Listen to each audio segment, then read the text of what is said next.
Welcome to the second session of the Future of Biopharmaceutical Analysis 2026. My name is Ian Westcott on behalf of European Pharmaceutical Review, and I'm your moderator for today's session, where we are going to be talking about quality control and reference standards in the GLP-1 era. I'd like to start by thanking our sponsors, Waters, Peak Scientific, and SciEx for supporting this session today. So, the GLP-1 story is one of the more remarkable in recent pharmaceutical history. A drug class that began as a treatment for type 2 diabetes has become one of the fastest growing categories in the world. It's reshaping manufacturing pipelines, creating supply chain pressures, and drawing in patients and investors alike. But there's a quality control story inside the commercial story that does get far less attention. GLP-1 drugs occupy an unusual analytical space. They're not quite small molecules, not quite biologics. They're structurally complex peptides, prone to multiple degradation pathways, prone to aggregation, and produced in an environment where the pace of product development is running ahead of the availability of certified reference standards. The molecules getting made now, combinations, oral formulations, and eventually small molecule agonists, are only going to make those challenges harder. So that's what we're here to discuss. So before I do start, I should mention that Dr. Gaetano Morelli, who was due to join us today, has had to withdraw due to unforeseen circumstances. So we wish him well. But in his place, I am delighted to welcome Ashley Brandt, Vice President of Bioanalytical Services at Icon PLC. And I think you'll agree, as the session unfolds, that we have a perfect panel for you here today. So just to give a little introduction of our two panelists, we have Antonia Wiezbicki, I hope I'm getting that correct, a principal market development manager at Waters, and works day to day with the analytical methods and instrument platforms that pharmaceutical companies are using to characterize and test GLP-1 products. She sees the QC challenge from across the breadth of the industry. Also with us, as I mentioned, Ashley Brandt, Vice President Bioanalytical Services at Icon, where she leads the global bioanalysis organization across one of the world's largest contract research organizations. She brings 25 years of experience in regulated bioanalysis across both large and small molecule platforms, and sees the analytical quality challenges facing the industry from a vantage point of a team delivering bioanalytical programs at scale. So I want to firstly warmly welcome you both. So GLP-1 has become possibly the most talked about drug class in the world right now. So we're hearing it in analytical panels like this, we're hearing it at home, we're hearing it on public transport in some form. So what's the thing that people outside the industry most underestimate about how complex these drugs actually are, both to develop, characterize, and to get right at a quality level? So I'd love to start with you, Antonia.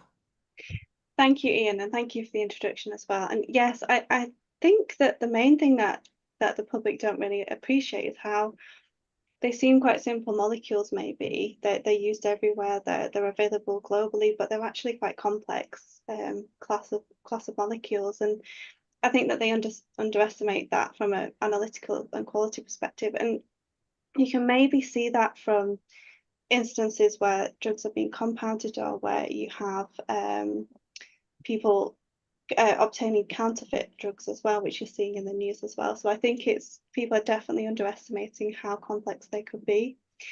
That, as you mentioned, they're relatively large, complex molecules. They don't really behave like small molecules at all. So, quite similar to a large molecule, they sit in a grey area in between. So yeah, and the way that they're being developed on a big scale, often requiring very high purity expectations and a huge patient population for chronic use as well. As WHO has suggested that these should be used over a lifetime for patients as well. So they need to be high quality. So you need those high sensitive, robust methods that allow you to deliver those high quality products time and time again over that enormous manufacturing capability that you need to do to be able to serve the global market at such a fast pace as well. So I think, yeah, essentially it's the complexity of the molecule, the sensitivity and analytical capabilities that you need, and yeah, the pace of development as well, and how quickly these companies need to get them to market to meet those quality requirements. Yeah, and I mean the pace, the demand is really there, isn't it, to drive that pace? So I wonder, Ashley, I wonder from your perspective, like how do you see it? So very similarly, and I think also there's not enough attention given to, we have this class of compounds for GLP-1 agonists, but the compounds themselves are actually quite diverse in both structure, in functional groups that are exposed, how they fold, because they are essentially a large molecule in a small molecule body. So you can end up with lots of different interactions, lots of sticking points for absorption throughout the system, also lots of interactions with unintended other molecules, either in your sample or things that have contaminated and that we're not looking for. So there's processes that we're in the pharmaceutical industry, I think, just learning, because it's not a standard large molecule that you would go down a BLE type biologics pathway and workflow, and yet it's not a standard small molecule where we're looking at it as just kind of a chemical entity. Yeah, so they're sort of sitting in a structural middle ground, aren't they? As peptides Exactly. that kind of requires and follows its own analytical logic. So, Antonia, on that note, could you describe for us, in terms that a non-specialist could follow, what is it about GLP-1 molecules that make them so analytically distinctive in your eyes? And in fact, we'll start with that. We'll break this question up a little bit. Yeah, I think when you said break it down simply, I think that requires some thought, I guess. So let's see. So at a very simple level, they're modified peptides, as Ashley has mentioned, and so they behave in ways that make them challenging. They're long chains of amino acids, like typically 30, 40 amino acids in length sometimes, and they can bend and fold and interact with themselves. So this means that you don't just have one clean structure sitting there, you can have like multiple different structural forms sitting in equilibrium, and they can shift depending on the conditions. So there's a few things to think about. So there's degradation, there's impurities, and there's characterization as well. So in terms of degradation, so where the molecule can break down, you can see things like oxidation, especially on certain residues, and deamidation.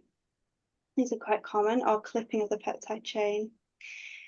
There's also aggregation, as mentioned already, that can form as well, where these molecules start sticking together. And this is also something that they're not dramatic sort of issues, but they can also, they need to be monitored, and they need to be monitored at low levels as well, and can be clinically relevant.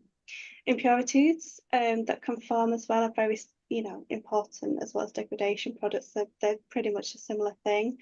You're not just looking for leftover starting materials, but you want to make sure that you've got the product you're making, and not the sort of other sort of byproducts that may be formed as well. So you're dealing with closely related variants there that can differ by a single modification or positional change, which can be quite difficult to separate analytically and quite difficult to characterize even on a mass spec, because of the similarities in the masses there.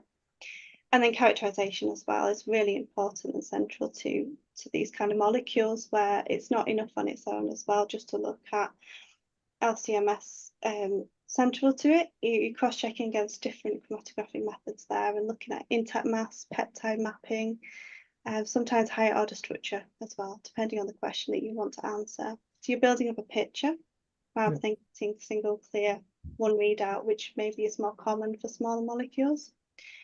So yeah, and so your methods need to be really sensitive, really robust, because you're using them all the way through from development into routine QC as well. And they have to be at low levels, be able to detect at low levels that you're looking for as well. I hope that was simple enough. I'm not sure if it was. I think it's realistically as simple as you could get it. Do you have anything to add to that, Ashley?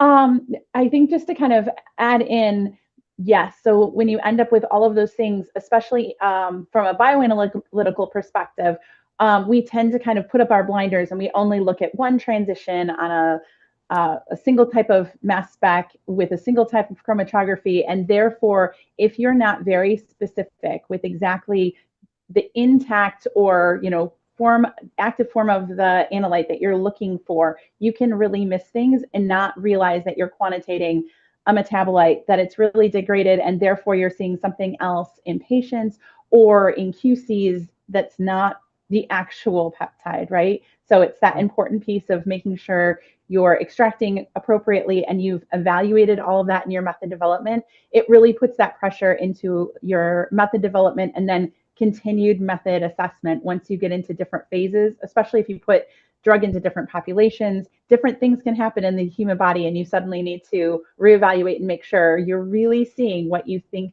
that you're seeing so that you're measuring actual drug. Perfect, thank you.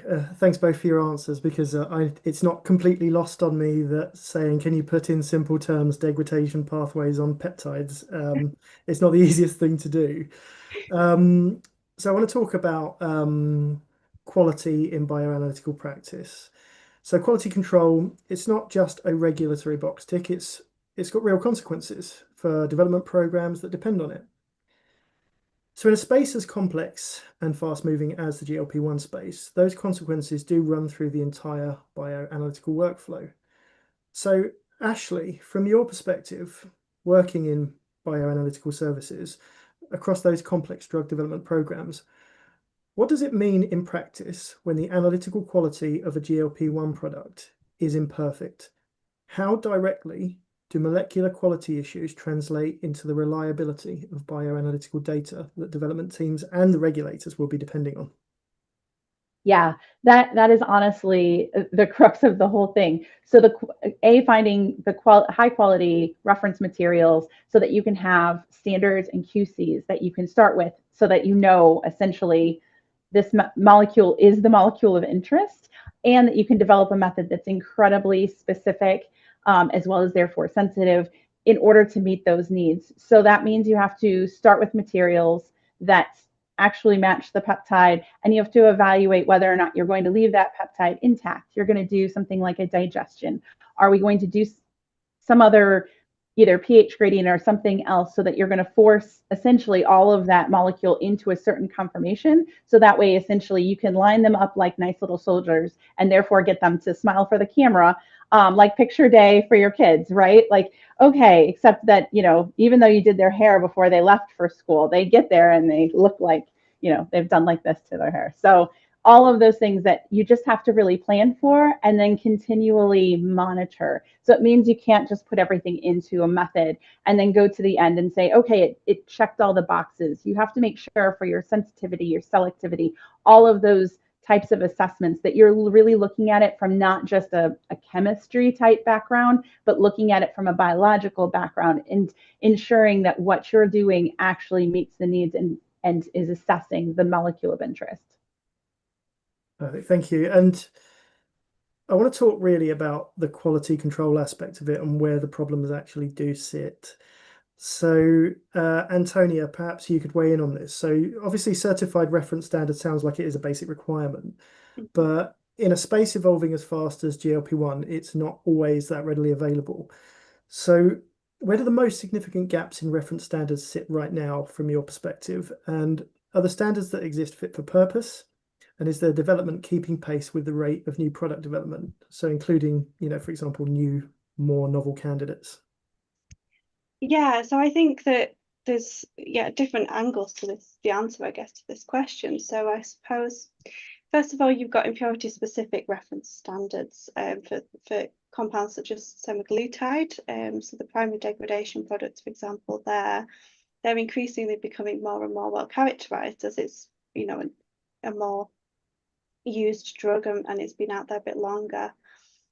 But again, not really perfect either. So you've got a lot of deamidation, isomers, oxidized forms, and truncated sequences that you need those reference standards for when it comes to impurity specific references. And then obviously if you think about the newer candidates, and also say like the oral form of semaglutide, you're often working without the certified reference standards because you don't have them. They're also innovative molecules, so sometimes the PI lays within the company itself, so actual reference standards for these impurities can be difficult to get hold of. And so you can detect a peak and characterize its mass to high-res mass spec standards, accurate mass, but you can't assign it compliantly without that reference, so it can be a real tricky issue with regulatory. And then obviously if you're thinking about novel delivery formats, then they can have completely different as well, you know, to the injectables that we're seeing already. It's really, you know, they're kind of almost working at the impurity profiles at the same time developing the drug in parallel. So they need to catch up quite quickly to be able to have those impurity standards and reference standards there available. And that can be kind of quite a risk actually as well when you're doing those two things in parallel and trying to get them done quite quickly. So I think that, you know, if you think about, you might have to reinvest in some reference standards if you're struggling to see them and you have issues later on with certain impurities. And it's really important when you're looking at sort of expanding to manufacturing that you're able to, you know, properly identify and troubleshoot methods when you're transferring them from the development lab to the QC labs and the manufacturing site. So impurity reference standards are so important in this area as well. So yeah. Ashley, do you have anything to add to that? Yeah, I mean, again, the reference standards, certified reference standards, don't honestly exist for us most of the time until you get into that approved product status typically. But the important part is to develop that very good relationship though with whoever is providing that reference material, and to ask more than just the basic questions. A standard certificate of analysis is simply not going to cut it for these types of molecules to say, yep, it's about 99% pure and here's what it is. Understanding what those impurities are or they suspect they are. Otherwise, definitely putting it onto a high resolution mass spectrometer in order to try and see that profile and understand what are the most likely things, because all of that is going to impact, therefore, peak shape. Is it underneath your peak? Is it contributing towards your peak and therefore artificially elevating what you think is drug and is not? So all of that is absolutely pivotal within the space and really makes that difference. Also making sure you have very specific then chromatography and extraction techniques that are specific to the analyte of interest. Yeah, and this, I mean, the importance of all of these techniques only elevated by the fact that it really does feel like we are only at the beginning, doesn't it? We're hearing a lot about it, but in terms of what's actually going to be going to market, we're right at the start. So exactly. On that, I want to talk about validation then. So even where reference standards exist, validating the analytical methods to use them is still not particularly straightforward. So what does the best practice actually look like for method development and validation for GLP-1 products? And where are manufacturers most often falling short when regulators come to scrutinize their approach? And I think we'll start with Antonia for that one. Yeah, perfect. So, and as Ashley mentioned, that best practice really starts with understanding the molecule before you design the method. So you really have to understand that properly. So a fatty acid modified GLP-1, you need to characterize a full degradation landscape first, as I mentioned already as well, and force degradation studies across multiple stress conditions.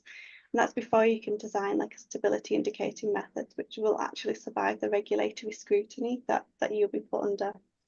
And the method has to demonstrate it can separate the impurities that you know about and be sensitive enough to detect the ones that you don't, which is obviously quite crucial as well, that there may be some impurities there that you can't see. And impurity profiling specifically, now best practice involves orthogonal methods. So reverse phase HPLC with UV gives you a high resolution impurity fingerprint, but if you overlay that with an LCMS chromatogram as well, you can identify those peaks that you're separating, and you can actually identify if there are any peaks that are missing that you don't see on the UV. And for aggregation as well, which we mentioned before, is an impurity that you may find. You may need to add something like size exclusion chromatography MALS and something like that to determine those aggregation states. And for most structurally challenging impurities, the isobaric isomers can be an issue. So for that, you need something like ion mobility mass spec. So these are isobaric isomers that actually can't be separated chromatographically and also have the same mass. So you need an additional level of separation to be able to identify those isobaric isomers.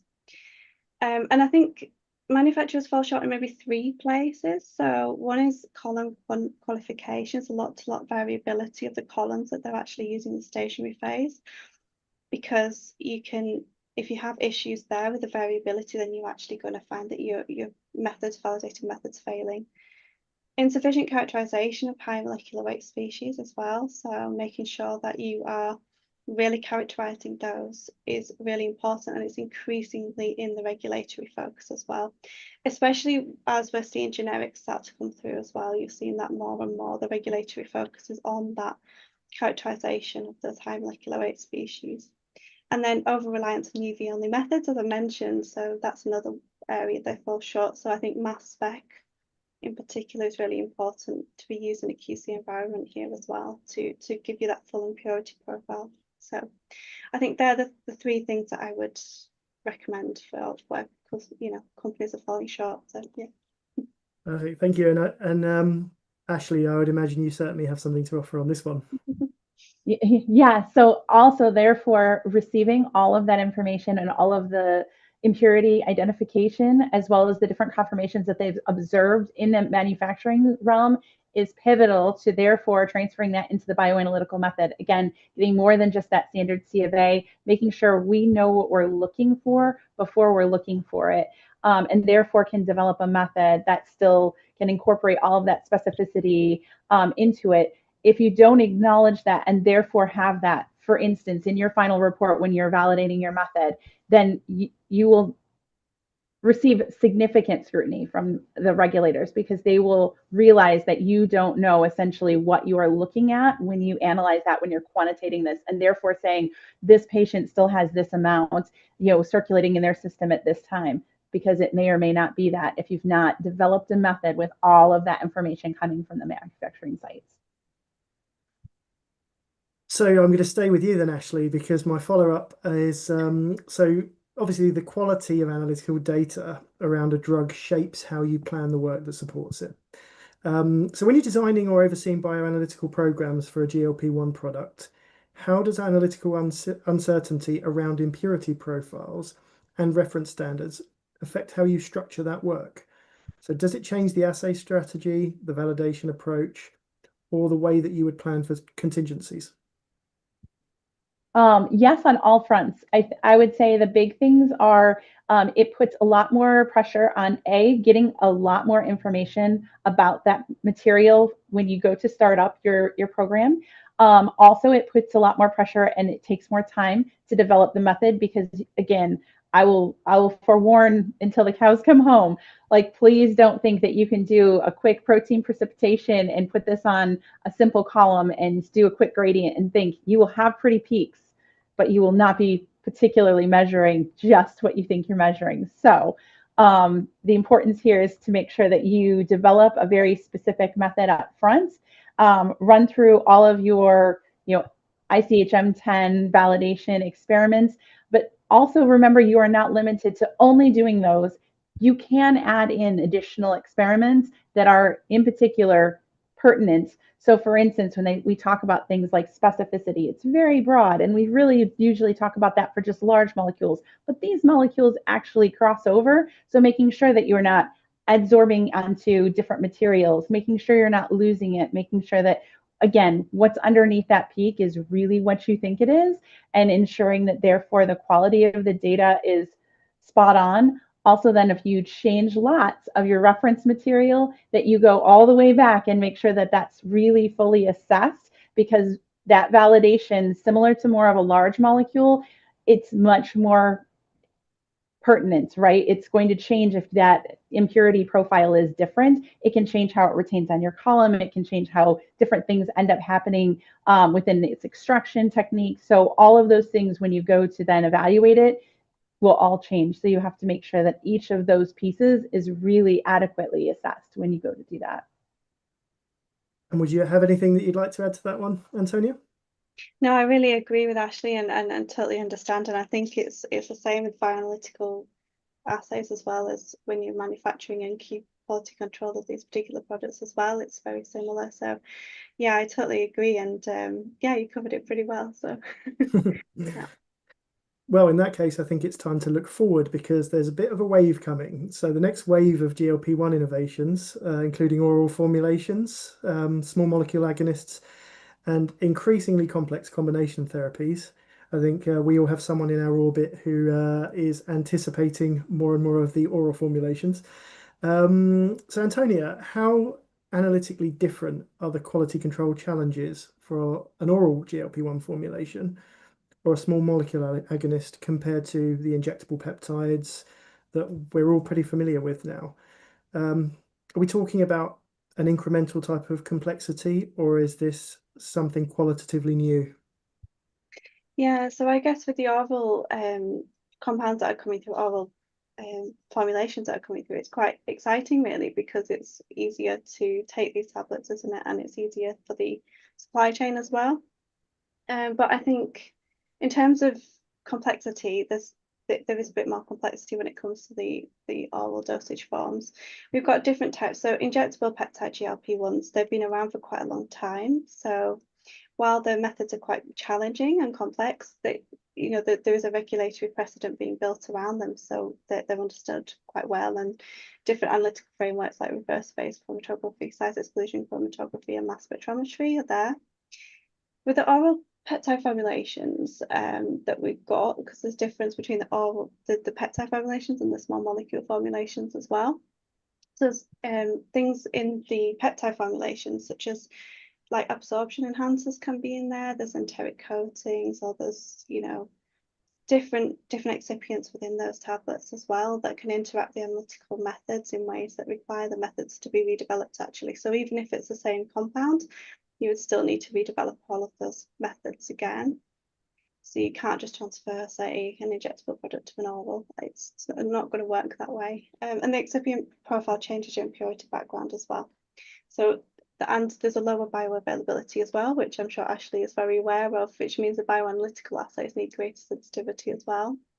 So yeah, I think, and then small molecule GLP-1 agonists as well, they have a different problem entirely. So they almost follow the framework for small molecules really when it comes to the ICH guidelines. And so, and we're talking about the grey area earlier between biologics and small molecules, and actually we'd say that the small molecules follow the impurity framework for the small molecules rather than the biologics, so they may be closely related to that.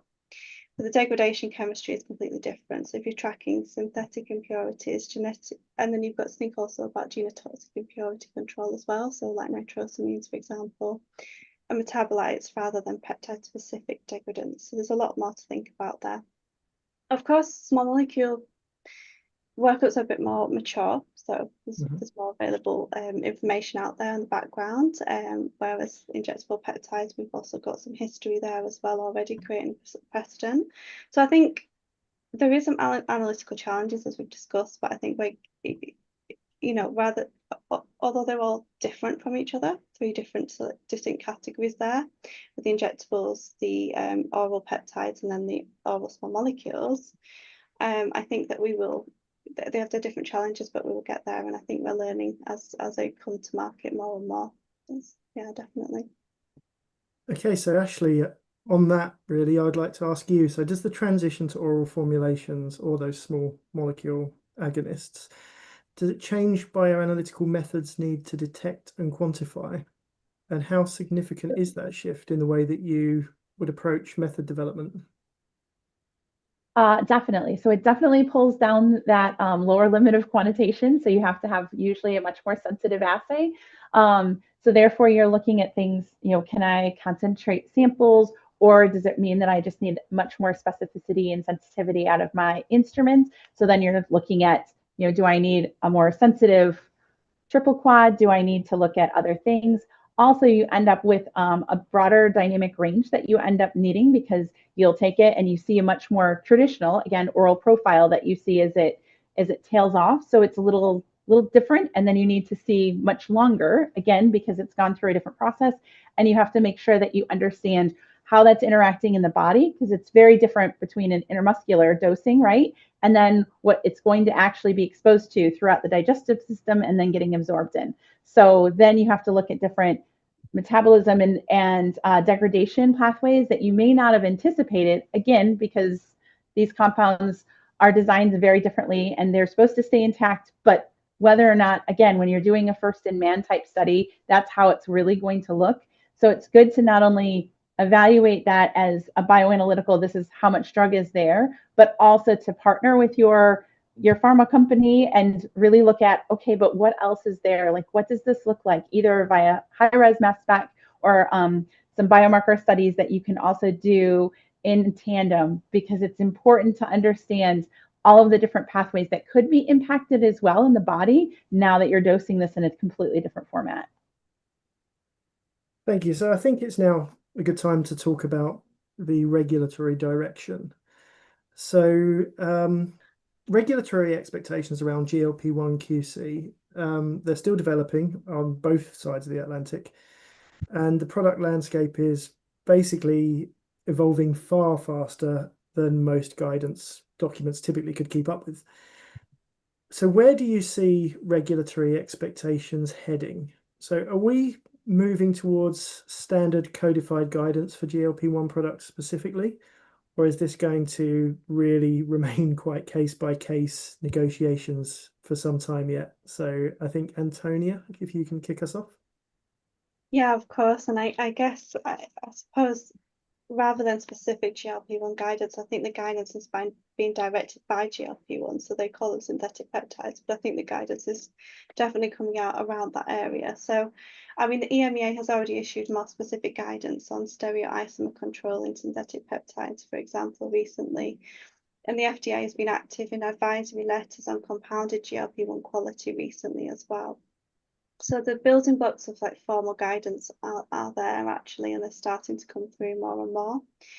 I think for the next generations, the oral small molecules and the combinations like the GIP, GLP, dual agonists, that kind of thing, it will remain a case by case basis for longer, I would say, because I think all of the different GLP-1 drugs that are coming out as well are based on, they've got different receptor activity and they've got dual or triple agonists and things like that. So as they start to come through, I think they really are going to have to start to, think about how that regulatory compliance framework is built, because I think it has to keep adapting really to the different changes there.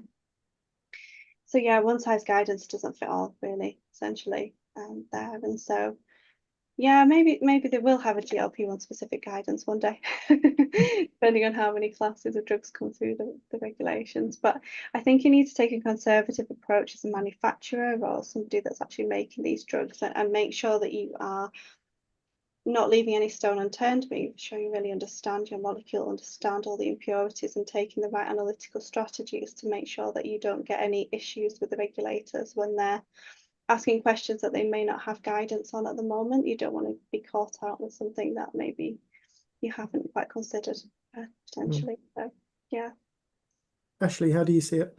Yeah, I agree. I don't think from the bioanalytical perspective, it would surprise me if we see something that's GLP-1 specific, but we are seeing more of those either stereoisomer and peptide type comments, and also with some of the more recent like 43 comments and things like that that have been published, as well as some of the guidance that they've published. I think the big push is going to be that you need to be able to scientifically defend the decisions that you're making. So please don't just blindly follow the check boxes of the draft and current guidances and say, oh, but I followed your rules and therefore, this meets. I think the pushback is really going to be, how do you defend this as a scientist, what you're measuring, and therefore what has been dosed and how it's reacted in the body. And I think that level of responsibility is going to be shared both across sponsor as well as contract labs and manufacturers across the board, where I think there will be more and more scrutiny placed on really understanding what it is that you're measuring and what it is that you're dosing. Thank you. So I have another one for you, actually, Ashley. So CROs are often running bioanalytical programs for multiple GLP-1 clients simultaneously. So working with structurally similar molecules across different sponsors, really, how do you manage the risk of method overlap and data confusion? And is there a tension between efficiency and rigor when molecules are closely related? Luckily, in our laboratory setup, it's all completely separated. So methods run completely separated on usually different systems, as well as they have teams that are assigned to them and trained on them. So there would be no chance of true overlap.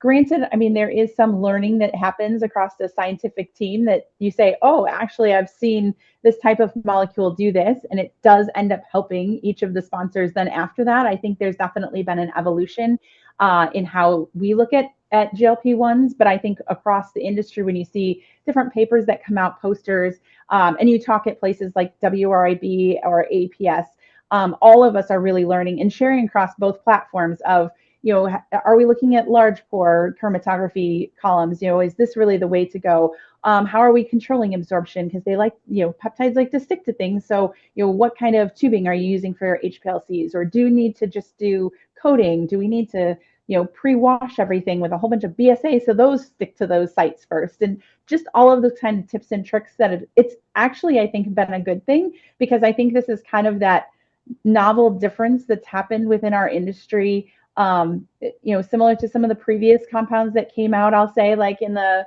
early 2000s, where people are actually starting to really talk because it's challenged us analytically, truly. And therefore, there's been more and more kind of like, you know, different solutions, different, you know, workarounds on how to address things that I think all of us are learning from. Thank you. So I have one for you, Antonia. So, you know, column to lot variability, apologies, is something I hear about constantly from QC labs. So Yeah. can you talk about how significant a compliance risk that actually is, and what is the industry actually doing to address that? So yeah, it's really important that the lot-to-lot variability of any column, it remains consistent across your batches. And this is to ensure, you know, that there's no issues with having to, for example, pacify the columns, which sometimes customers need to do in order to ensure that there's no binding specifically to the column, which reduces the sensitivity. And there's issues with lot-to-lot variation, means that there's variability in the in sort of the validated method that you've got, so retention times may shift and maybe issues there. So, and also with sensitivity or stability of that is really important. So ways that industry is responding is creating columns that have already got the coated sort of technology within them that remove the need for passivation, so minimizing that metal to metal interaction within the columns. That's really key and crucial step to reducing that interlock variability as well, because it reduces the need for passivation. You can start from the very first injection.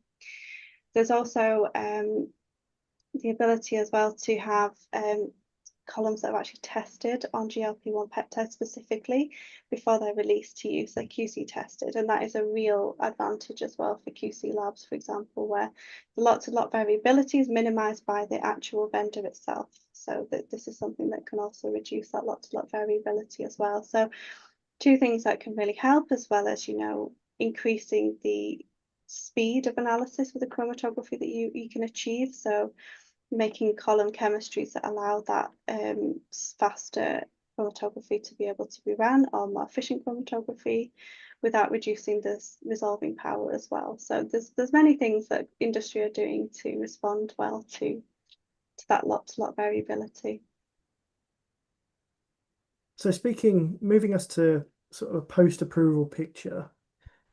So Ashley, once a GLP-1 product is approved, it's on the market, and the bioanalytical work, it effectively doesn't end. So you have post-market surveillance, pharmacovigilance, real-world evidence studies, all create ongoing demands.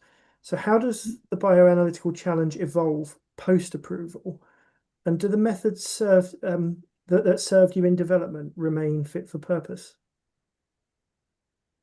So it's important to therefore transition that, make sure that if you are using it for post-approval monitoring, especially if you have a patient population that you end up needing to monitor and you're doing it based on individual medical decisions, that therefore you validate and put that in that type of space, because that is different than just doing an ICHM-10 that you would use for a clinical trial.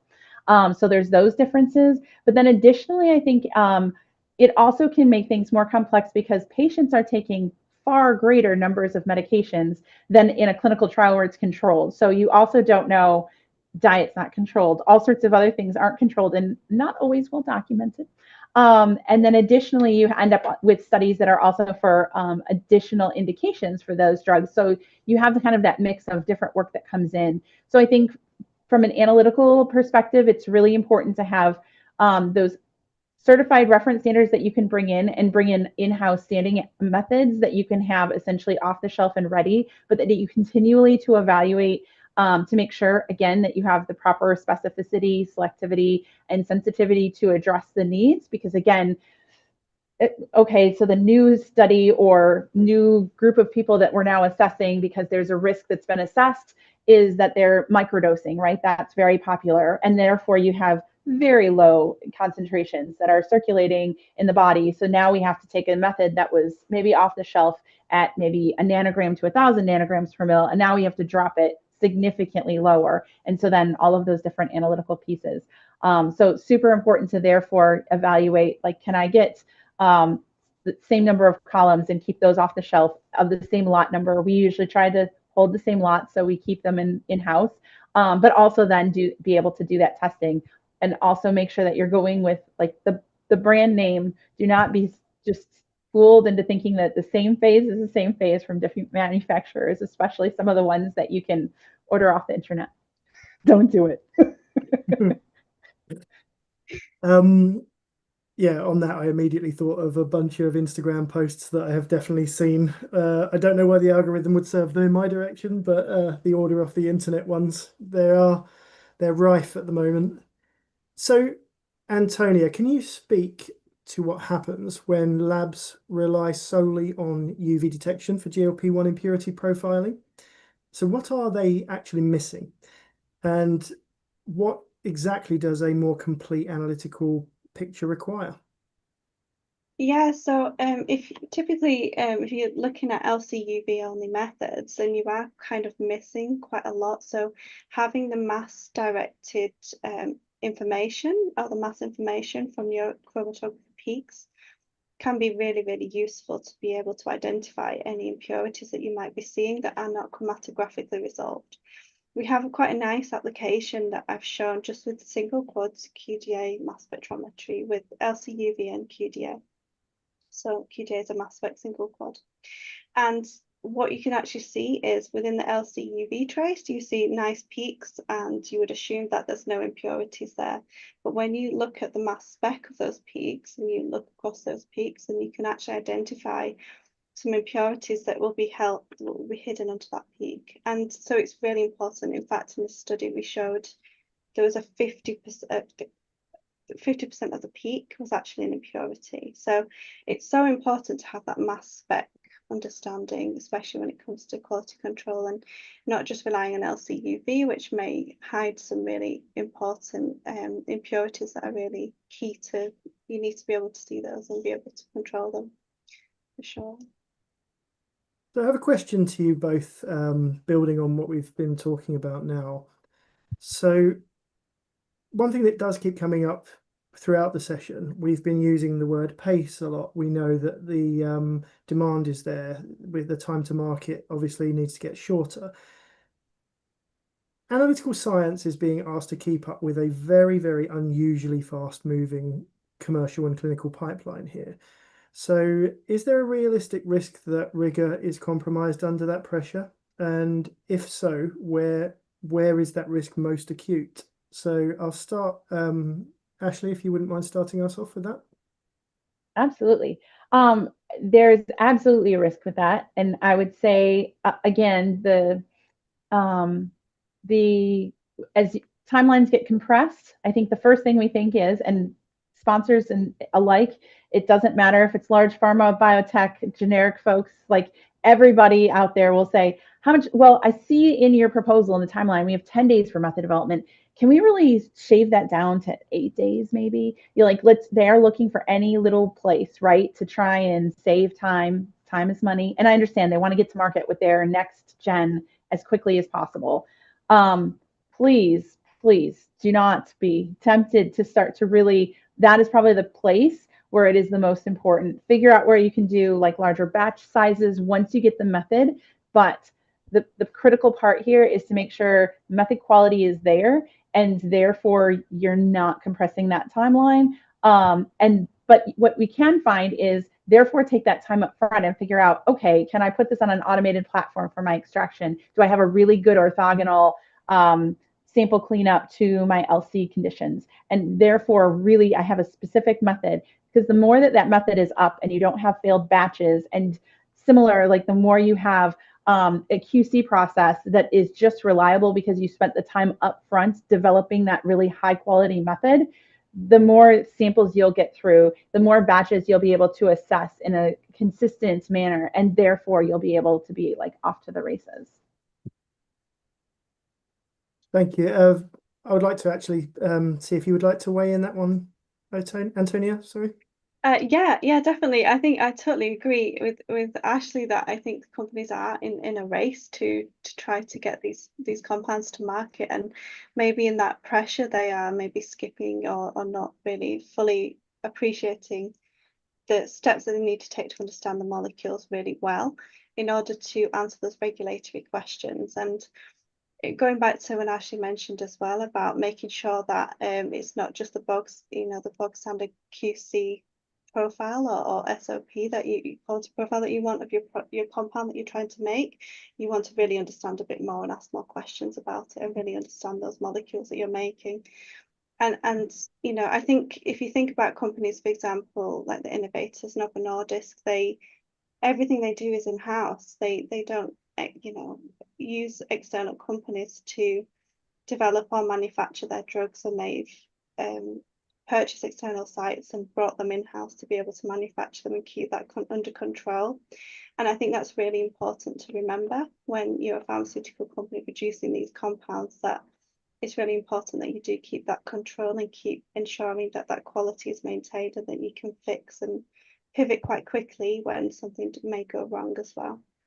So yeah, I definitely agree that there is some need to go fast, and also if you take on decent analytical methods and decent really good practices and develop that strategy from the start, then you can actually speed up time to market as well.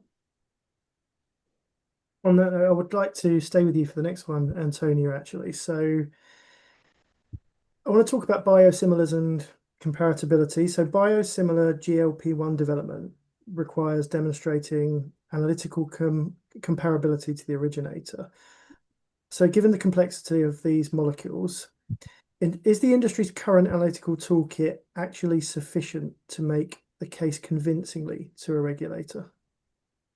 I agree that there are definitely methods and applications out there that are able to meet the needs of a generic that are created biosimilars. And I think when it comes to creating these biosimilars, there's an additional layer of regulation that's required, because you need to be able to prove that you're making exactly the same molecule and you understand it.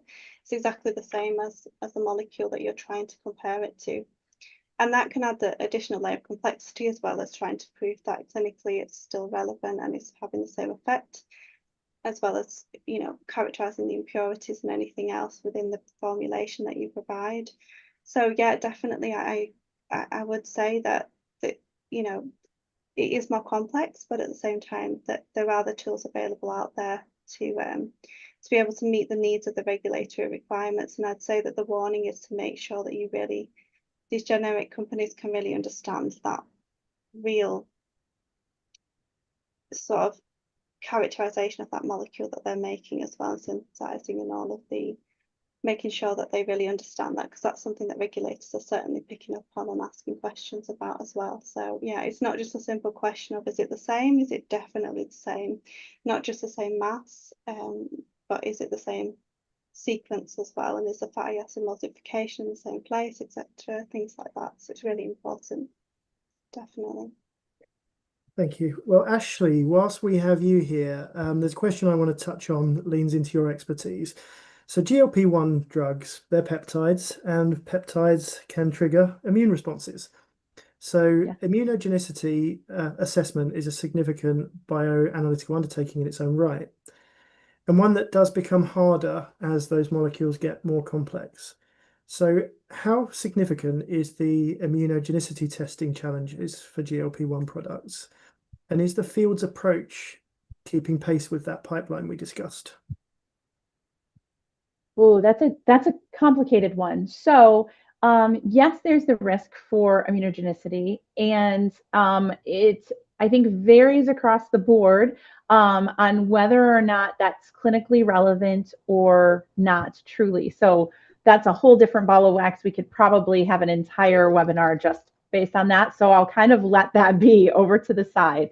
Um, However, there are some challenges with some of these peptides that have less, I'll say, antibody interactions, and therefore getting reagents in order to create those ligand binding type assays in order to therefore establish an ADA or a NAB can be more challenging.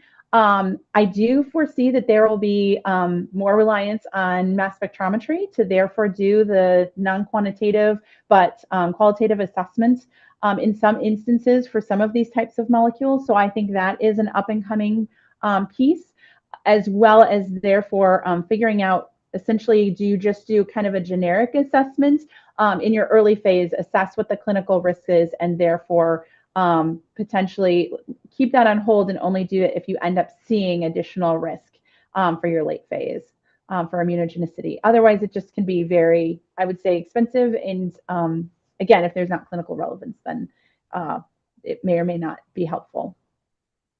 Thank you. I'm aware that I fired a slightly complicated, multifaceted question there. Yeah, it's good.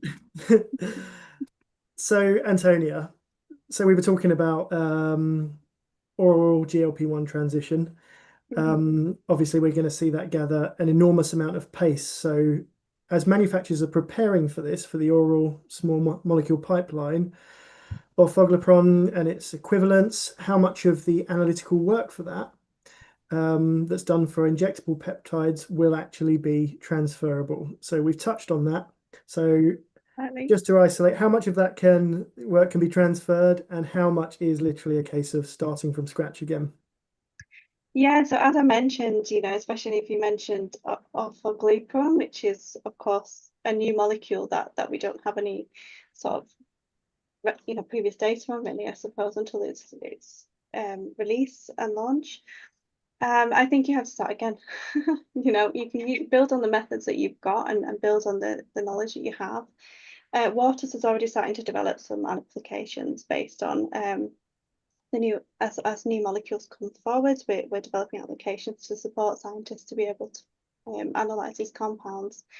And for example, when I mentioned that, so the oral form of semaglutide, the Wegovy for oral dosage form, that is of course a similar compound. It's the same compound as the injectable Wegovy, but it also has different excipients in there, and sometimes it's got like delivery enhancers as well. So yeah, definitely new approaches are needed for different molecules as they start to come through, especially. And I think definitely you can't assume that an injectable versus a oral, even if it's the same compound, will behave in the same way. The methods will need to be different, and the considerations will need to be different as well. So yeah, for sure that manufacturers will need to start thinking about how they develop their analytical profile and their analytical testing, depending on the molecule that they're working on. Definitely.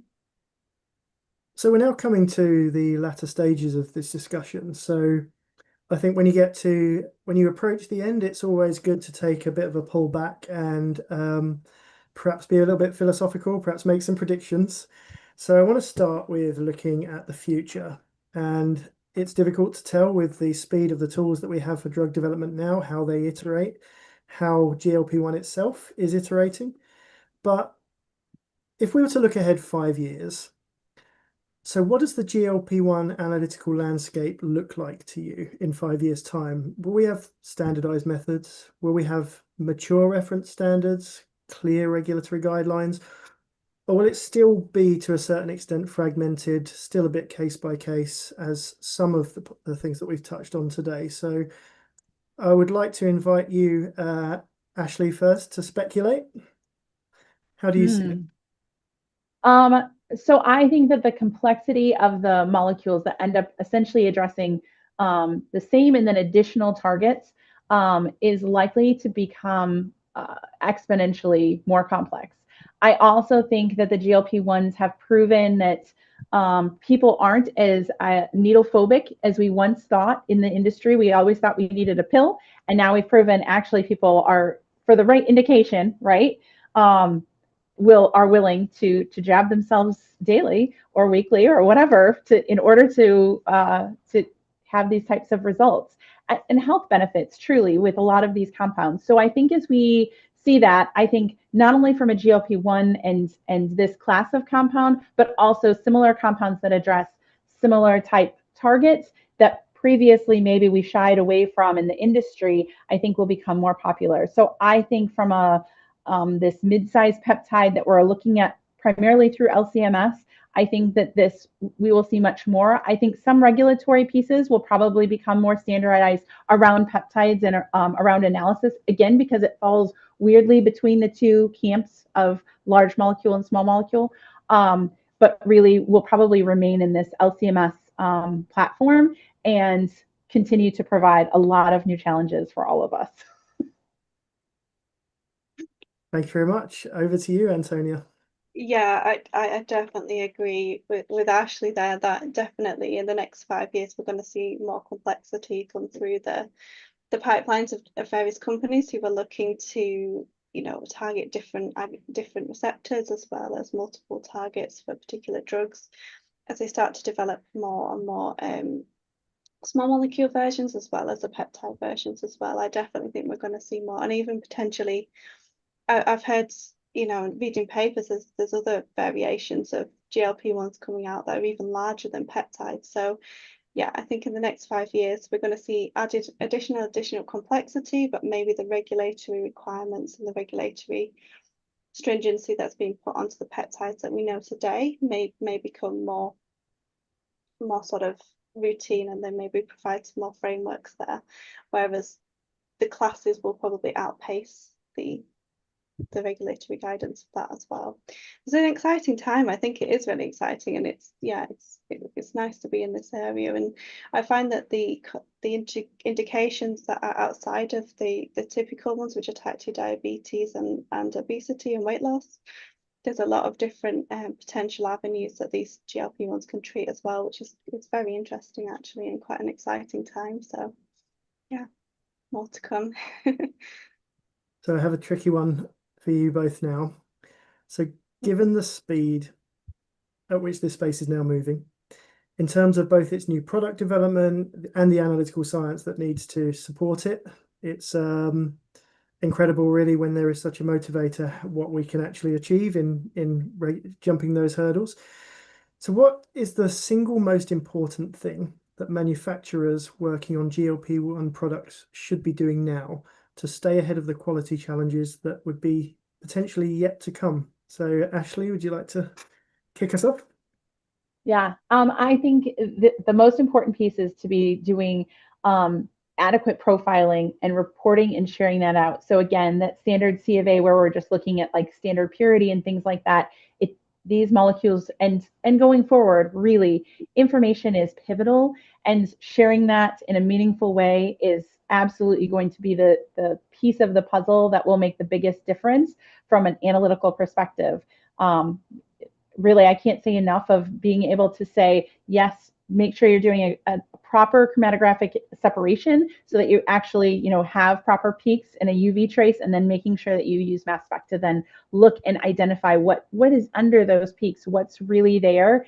And there's different modalities of mass spectrometry that you can also utilize, but really just making sure that we understand what all of the impurities and degradants that could be there. So therefore we understand that so that analytically and bioanalytically, we know what we're looking at and therefore can make proper adjustments if necessary. And finally, Antonia. Yeah, definitely that is the case, and I think that the complexity of these molecules is not going away. So you know, I think that the quicker that organizations can accept the complexity of these particular molecules and accept that the need for these more detailed surveys, the better. And if the quicker they design their analytical infrastructure accordingly, rather than hoping to not be found out maybe later on, is probably the best way. So designing that analytical strategy early on and really being serious about really understanding those molecules is probably the best way to succeed. And that's how the companies and the innovators that have succeeded so far have been able to gain that ground in sort of the industry so far. So that's how I'd recommend to continue. Thank you very much, Antonia. So that actually brings us to the end of our session. So we've covered a lot of ground, from the structural complexity that makes GLP-1 products so analytically distinct, through very practical challenges of reference standards, method validation, and to what the next wave of innovation is going to demand from that science that's underpinning it. So I would like to thank our panelists, Antonia Wierzbicki, I got that right? Yes, Antonia Wierzbicki from Waters and Ashley Brandt from Icon PLC. You really have delivered a genuinely insightful discussion. So thank you both, and to you, Ashley, for being able to join us at such late notice. And thanks to our audience for joining today. A sincere thank you also to our sponsors, Waters, Peak Scientific and SciHex, for supporting the session. Without you, we would not be able to host these conversations. But before we close, I want to apologise to those of you who are expecting to attend today's session later on navigating regulatory change in the US and Europe. That session has had to be unfortunately postponed, and we're sorry for any inconvenience that may have caused. That session will be rescheduled, and you'll receive a notification of the new date as soon as it's been confirmed. So we hope you will join us tomorrow as we shift focus towards digital transformation and future commercial strategies. That should promise to be a fascinating day, and we look forward to seeing you there. So thank you, Antonia, and thank you, Ashley, for being here with me today. It was a pleasure. Thank you very much for the opportunity. It's been fantastic. Thanks, guys. Goodbye. Thanks. Bye.